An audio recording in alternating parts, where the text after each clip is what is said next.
Hoje, eu já até adiantei, né? Como eu disse nos grupos aí, o nosso tema, né? Que é Três Cruzes no Monte do Calvário.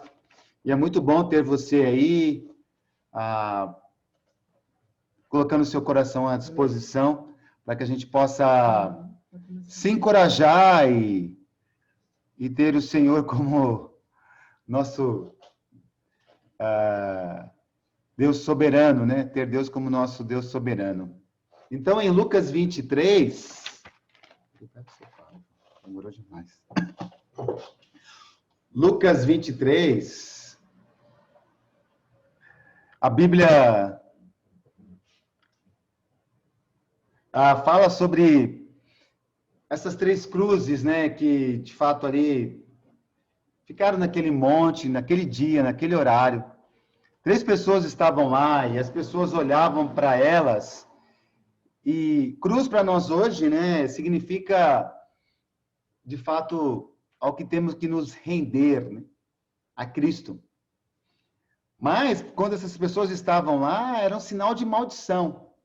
Era um sinal ó, o que aquelas pessoas fizeram? Elas merecem estarem lá. Alguma coisa eles aprontaram. Boa pessoa, eles não foram. É assim que olhavam, né, para a cruz, as pessoas que passavam lá.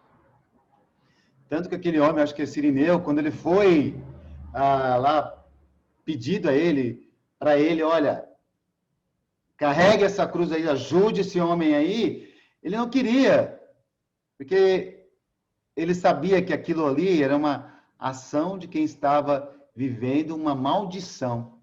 Então, para ele também seria algo maldito, né? E a história hoje colocou o nome dele, né? Dentro da palavra de Deus.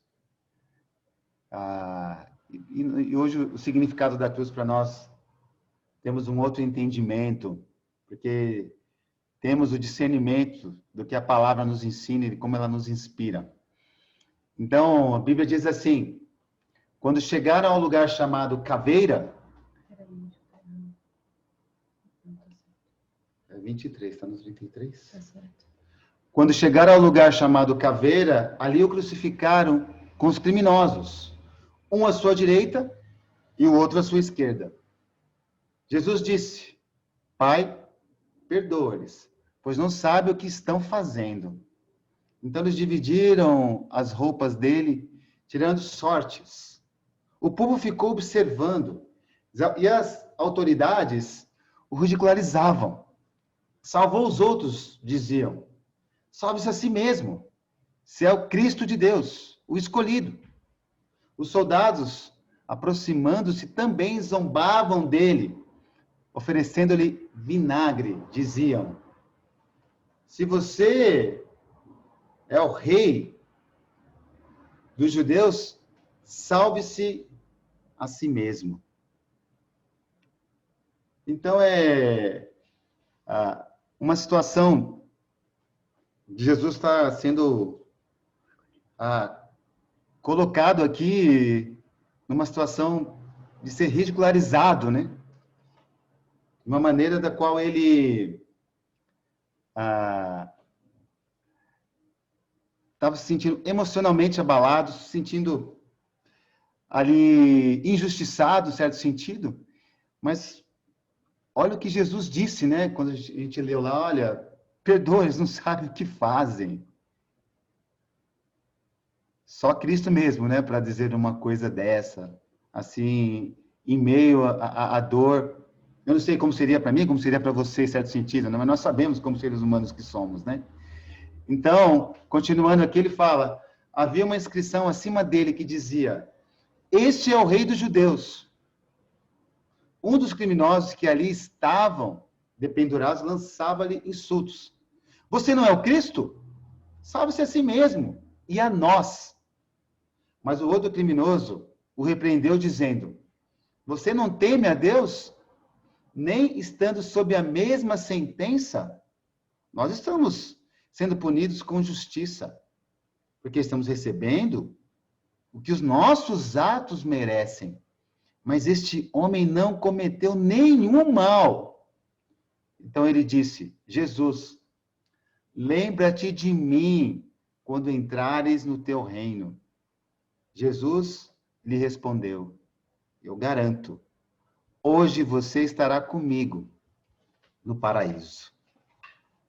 Então, nós temos 3 grandes incentivos, assim, para viver por Cristo. 3 grandes incentivos que pode fazer você e eu andarmos em Cristo, buscarmos a Cristo, reconhecermos Cristo em nossas vidas. Uma delas é que é a santidade de nosso Deus. Em Isaías 6, do 1 ao 3, olha o que a Bíblia diz. No ano em que o rei Uzias morreu, eu vi o Senhor assentado num trono alto, exaltado, e a aba de suas vestes enchia o templo. Acima deles estavam serafins, cada um deles tinha 6 asas. Com 2 cobriam o rosto, com 2 cobriam os pés, e com 2 voavam, e proclamavam uns aos outros: Santo, Santo, Santo é o Senhor dos exércitos. A terra inteira está cheia da sua glória. Então, eu e você, nós servimos um Deus que você pode proclamar e gritar e dizer no seu dia a dia, dentro da sua alegria ou das dificuldades, com os seus sonhos, que você serve um Deus que é santo, santo e santo. Ele é o Senhor, né? E a terra está cheia da sua glória. Então, imagina, o Senhor dos exércitos. Porque naquela época o que era e chamava a atenção é como os reis, né, tinham os seus exércitos. Os exércitos mostravam a glória daquele rei, e até o exército também fazia como ser um deus para aqueles reis. E eu e você servimos um Deus, como eu disse, que é santo. Santo em tudo. Desses 3 grandes incentivos também para viver por Cristo, além da santidade de nosso Deus, nós temos a expectativa do retorno de Cristo. Filhinhos, agora permaneçam nele, para que quando ele se manifestar, tenhamos confiança e não sejamos envergonhados diante dele na sua vinda. Em 1 João 2, 28. Olha só como João aqui fala, né? Filhinhos, com carinho, né? Fala, permaneçam nele. Tenhamos confiança nele, né? E não sejamos envergonhados diante dele na sua vinda. Porque a cruz é a maior demonstração de sua santidade e amor. Porque Jesus na cruz, naquele Calvário, ele foi entregue sem pecado, puro, santo, para receber pecados. Então, olhemos eu e você para o Calvário e que possamos tentar nos colocar, né, ali, olhando para Jesus, pensando em Jesus, vivendo em Cristo, e vendo ali Jesus morrendo ali com 2 ladrões, um de cada lado, como a Bíblia diz. Um deles ali estava morrendo pelo pecado. Um morrendo em pecado. Um morrendo arrependido do pecado. Olha que incrível, né? E é interessante que nós podemos nos colocar ali, né, como um desses ladrões, né? Podemos colocar ali como pessoas que, ouvindo Cristo, vão mudando as suas vidas. E olha que esse homem, né, ali, preso naquela dor, e sabendo que ia morrer, e as pessoas passavam lá, e outro evangelho fala que ele também insultava Cristo. Os 2 insultavam Cristo. Só que ele estava lá ouvindo, olha, desça daí, Você que salvou os outros, não salva a si mesmo. E ele ouvindo aquilo. E Deus trabalhando no coração dele, com as pessoas que estavam zombando de Jesus. Provavelmente ele observou pessoas chorando, sentindo a dor de ver Cristo ali na cruz, sem entenderem como um homem santo, puro, um homem bom, está ali sofrendo algo que não merece. Como assim? Então nós tínhamos, como eu disse ali, um morrendo pelo pecado, um morrendo em pecado, um morrendo arrependido do pecado. E dois eram completamente culpados, um completamente inocente. Nós sabemos da inocência de Cristo, conhecemos o Evangelho, por isso até nos aproximamos de Cristo. Porque dois ali estavam pagando o seu débito das coisas ruins que eles fizeram na vida, que eles fizeram à sociedade. E um pagando nosso débito do pecado. Ali eu e você estávamos sendo purificados. A esperança ali estava para nós mais viva do que nunca. Estava pronta para se concretizar o plano perfeito de Deus em meio à dor de Cristo. Então, temos que olhar para o Calvário e veja dois homens na mesma condenação. No mesmo lugar ali que Cristo. Então a Bíblia fala que um dos criminosos que ali estavam dependurados lançava-lhes insultos. Você não é o Cristo? Salve-se a si mesmo e a nós. Mas o outro criminoso o repreendeu dizendo: você não teme a Deus, nem estando sob a mesma sentença? Se nós olharmos para o mundo, nós todos estamos ainda debaixo, né, sob a mesma sentença. A gente olha para o mundo, talvez o nosso nível de misericórdia e compaixão não esteja tão aceso dentro de nós para chamarmos as pessoas para Deus. Olhamos para o mundo e as pessoas vão morrendo e talvez isso não nos toque mais. Não faça mais diferença para nós. Né? Hoje, o que tem levado a vida das pessoas, por exemplo, é o Covid-19, né? Mas um ônibus lá entrou com um caminhão e 43 pessoas parece que morreram. Outro morreu afogado, outro morreu desse jeito, outro foi morto. As pessoas estão aí precisando que eu e você fale de Deus para elas. Precisando que eu e você as evangelize. Fale de Deus para elas.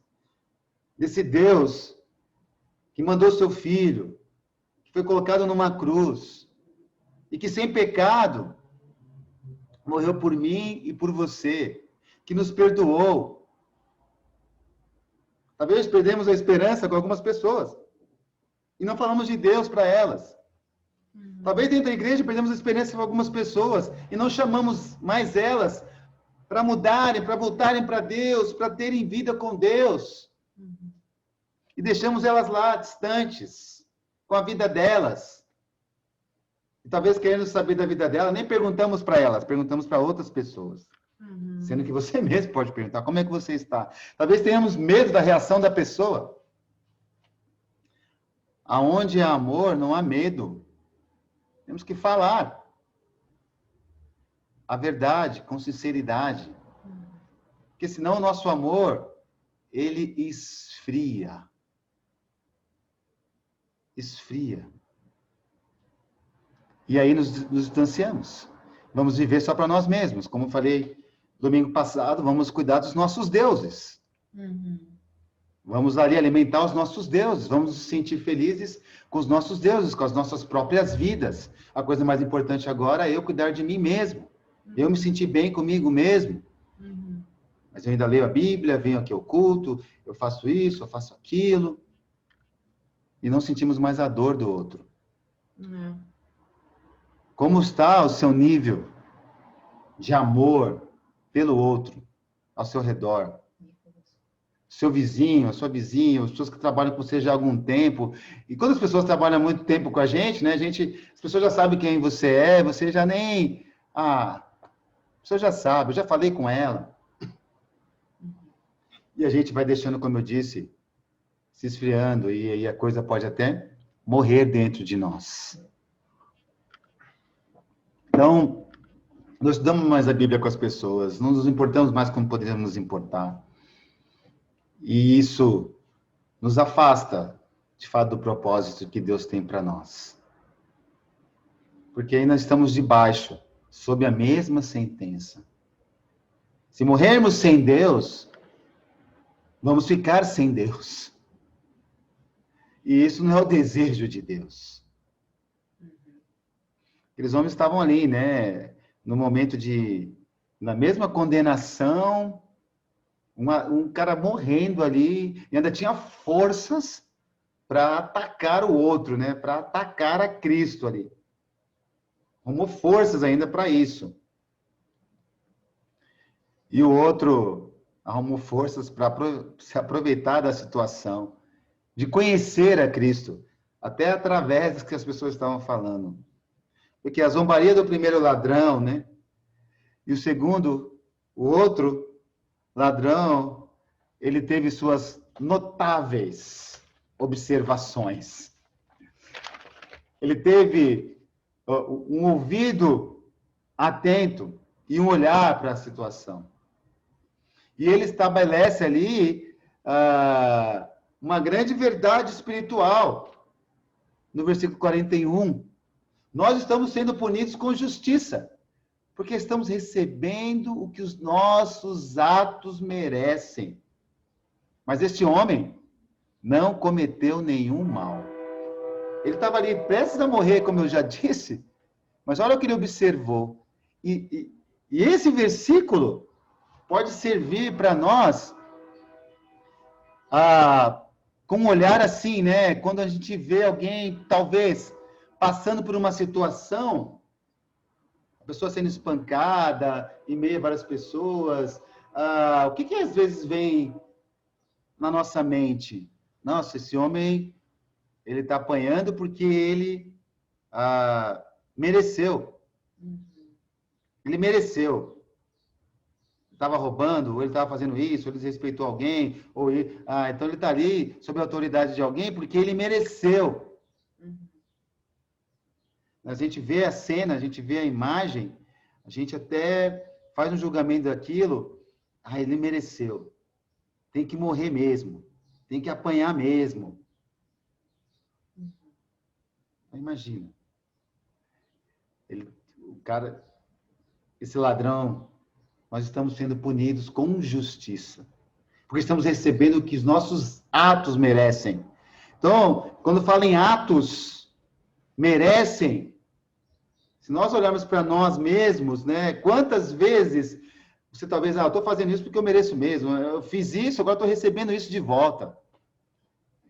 Mas Deus, derramando sua graça, derramando seu amor, sua misericórdia, sua compaixão, quantas vezes Ele te perdoou e te protegeu até de coisas que talvez você, entre aspas, merecia, né?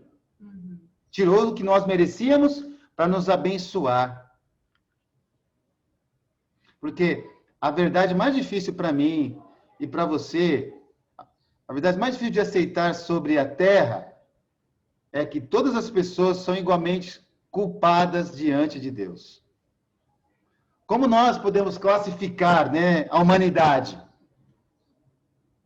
Nós, diante de Deus, somos humanos. Seres humanos. O ser humano, ele já julga de uma maneira diferente. A humanidade, diante do ser humano, julga como raça, julga com aparência, com o lugar onde vive, com o lugar onde mora. Porém, com Deus, é apenas graça. Então, não interessa para Deus a sua raça, a sua aparência, o lugar que você vive. Deus derrama graça a si mesmo.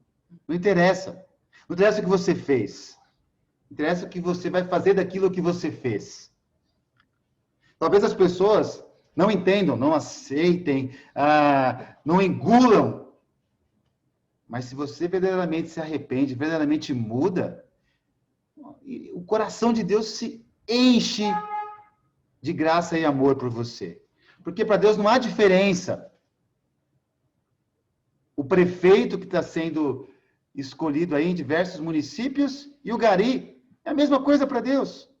O famoso, a famosa e uma prostituta é a mesma coisa para Deus, ele ama igualmente. O médico e o paciente, quem Deus ama mais ali? Quando nós estamos numa situação difícil, você vai estar nas mãos dos médicos, a gente ora o quê, né? Ah, Deus, use as mãos do médico, né? Para que ele faça uma boa cirurgia, para que ele... Para Deus, os dois são igualmente iguais. O que mora na mansão e o que mora na favela, para Deus são iguais. Até o policial que prende ali o bandido, né, o criminoso, os dois são iguais.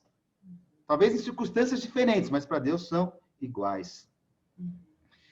E é tão difícil para compreender que todos estão perdidos e precisam de Deus.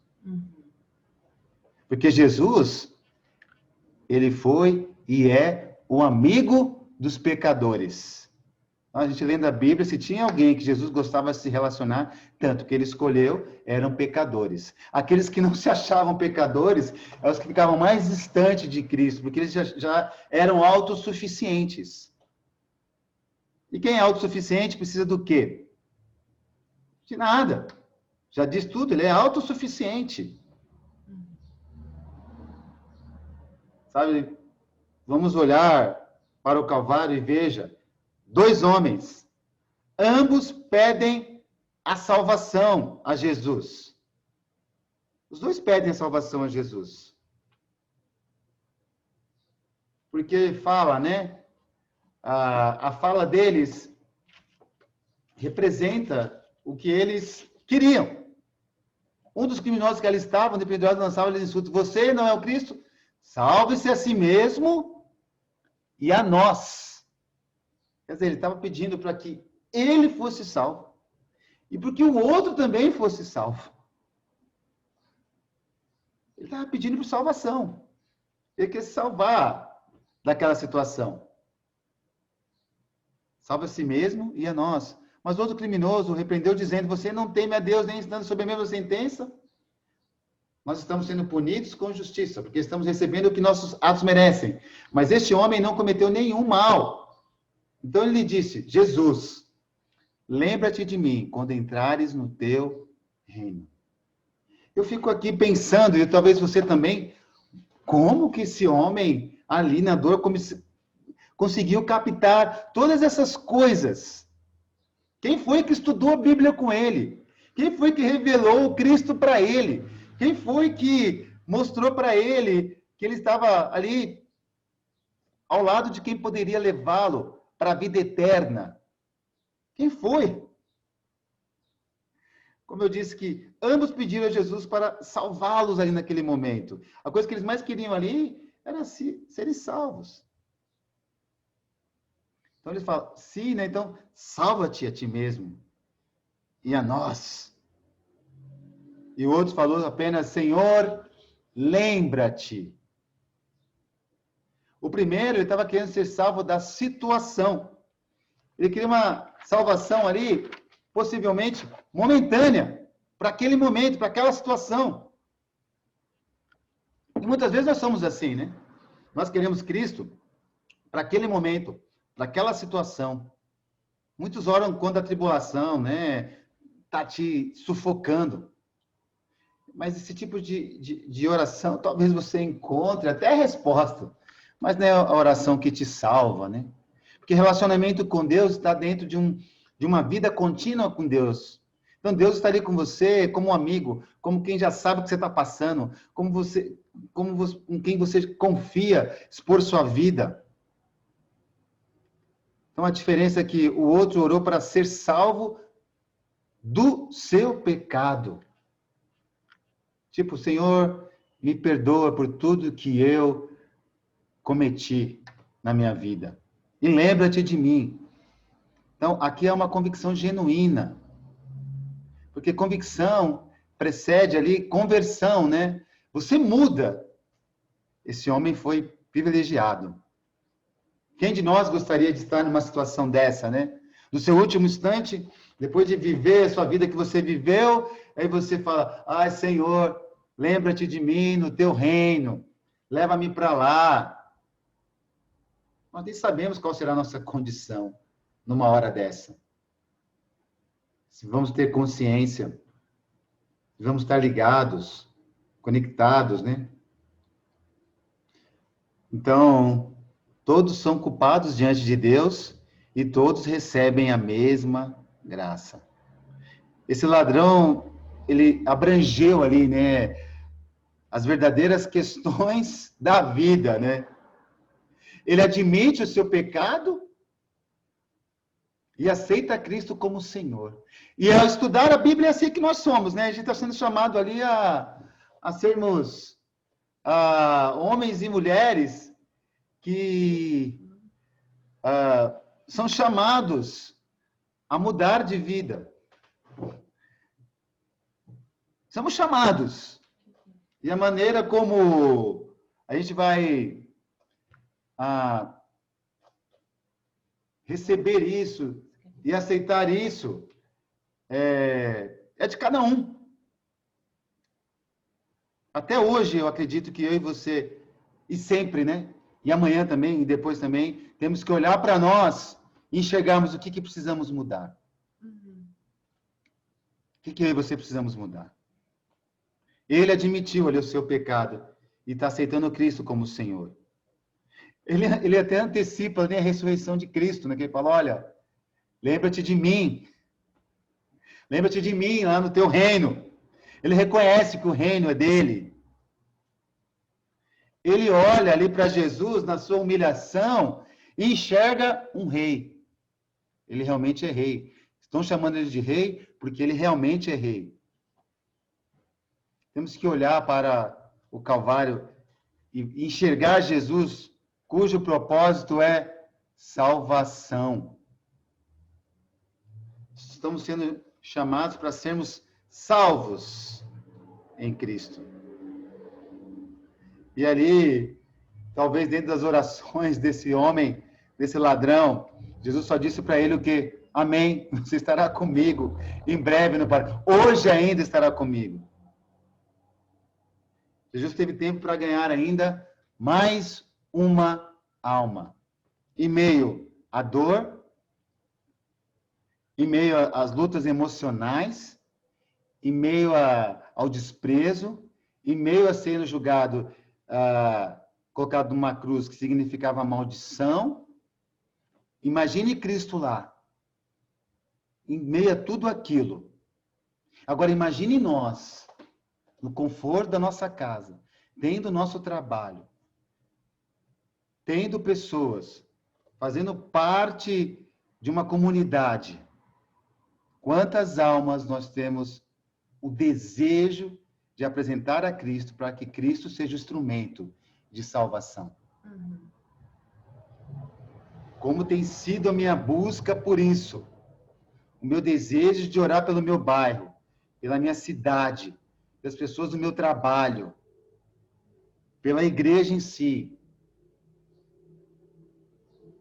Qual é o desejo que eu tenho de ver pessoas sendo salvas e me colocando à disposição para ajudar essas pessoas a irem até o final, porque eu também quero ir até o final.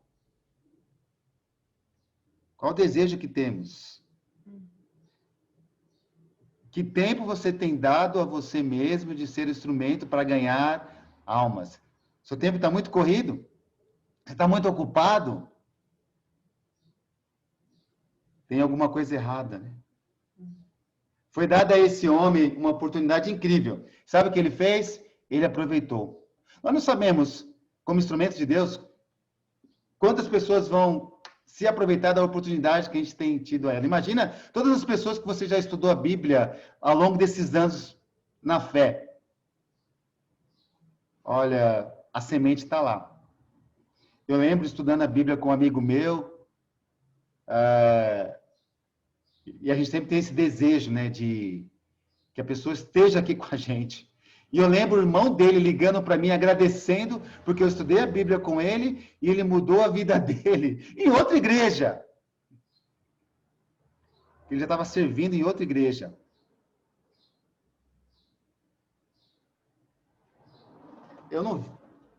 Nós temos nos relacionados com muitas pessoas de outras igrejas, a gente até ajuda um casal de uma outra igreja, e eu não fico, sai da sua igreja e venha para a minha igreja, seja membro da minha igreja. O que eu digo a eles é, sejam discípulos de Jesus na sua igreja. Faça a diferença na sua igreja. Ame as pessoas na sua igreja. Para caso você queira estar aqui conosco, seja bem-vindo à nossa igreja, que é cheia de pecadores, o quanto tem lá, tem aqui. Mas nós temos que nos esforçar para sairmos da nossa zona de conforto e cada um de nós nos esforçarmos para passarmos o endereço aqui via celular para os nossos amigos. Já que a gente não tem um lugar, pega o endereço e passa para os seus amigos. Olha, entra lá domingo, assista lá o culto com a gente. Acompanhe lá, louve lá com a gente. Esse homem ele foi salvo, né, na hora de sua morte. Ele foi salvo de uma vida que ele viveu de maldade. Porque tudo acerca da humanidade é visto na cruz. 2 caminhos aqui. Qual você escolherá? Que coração nós queremos imitar? Qual coração você quer imitar? Quais coisas você deseja mudar na sua vida com profundidade? Que tipo de julgamentos nós vamos fazer sobre qualquer coisa? Ou vamos, de fato, ser humildes e reconhecermos que nós, como indivíduo, que nós, como igreja, temos coisas para mudar e que começa por mim, como indivíduo, como pessoa, como servo de Cristo, como um cristão. Coisas que eu e você, e a Bíblia nos chama a mudarmos. Eu espero que o que lemos aqui e que a gente pode enxergar ali no Calvário, e você conhece, né, todo esse Calvário até chegar ali à morte de Jesus, mexa com o seu coração, com a sua mente, e que não seja algo apenas de momento, mas que carregue para a sua semana, para o seu novo mês que vai começar na terça-feira, e para a sua vida. E que a gente veja mais pessoas estudando a Bíblia aqui em Campinas, mais pessoas sendo batizadas, e a gente cuidando dessas pessoas e comemorando com Deus a salvação dessas pessoas. Obrigado, que toda a honra e glória seja dada ao nosso Deus e que a Bíblia possa ter mexido com você de uma maneira poderosa que só ela pode fazer. Amém. Amém. Amém.